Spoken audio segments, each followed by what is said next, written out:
আলহামদুলিল্লাহ। এখন আমরা আলোচনা করব ইসমে মুআরাবের ষষ্ঠ প্রকার আসমায়ে সিত্তায়ে মুকাব্বারা মুওয়াহ্হাদা মুযাফান ইলা গায়রি ইয়াই মুতাকাল্লিম নিয়ে। আবুন, আখুন, হামুন, হানুন, ফামুন, জু, মালিন, এই 6টি ইসিম এর যে এরাব হালতে রফা ওয়াও দ্বারা, হালতে নসব আলিফ দ্বারা, হালতে জর ইয়া দ্বারা, এই এরাব পাওয়ার জন্য কিছু শর্ত আছে।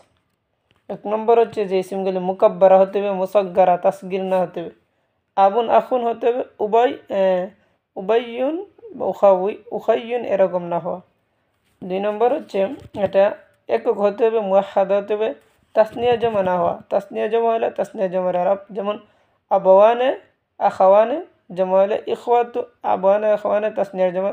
আর আবাউন ইখওয়াতুন হলে জমা এরাব হবে জমা মুকাসসারে মুনসারিফের প্রথম ধরনের এরাব। 3 নম্বর হচ্ছে যে এটা মুজাফ হতে হবে। মুজাফ না হলে যদি আবুন, আখুন, হামুন এরকম এককভাবে হয় তাহলে এটা এরাব হলো মুফরাদ মুনসারিফ হয়েছে।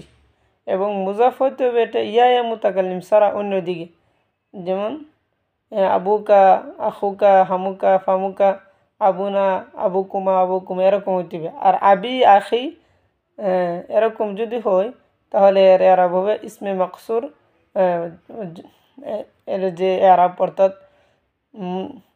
জমা গায়রে জমা মুজাক্কারে সালেম মুজাব্বর ইয়া মুতাকাল্লিমের এরাব হবে আর কি, যে আবি, আখি, হামিদ 3 হালতে তাকদিরি এরাব।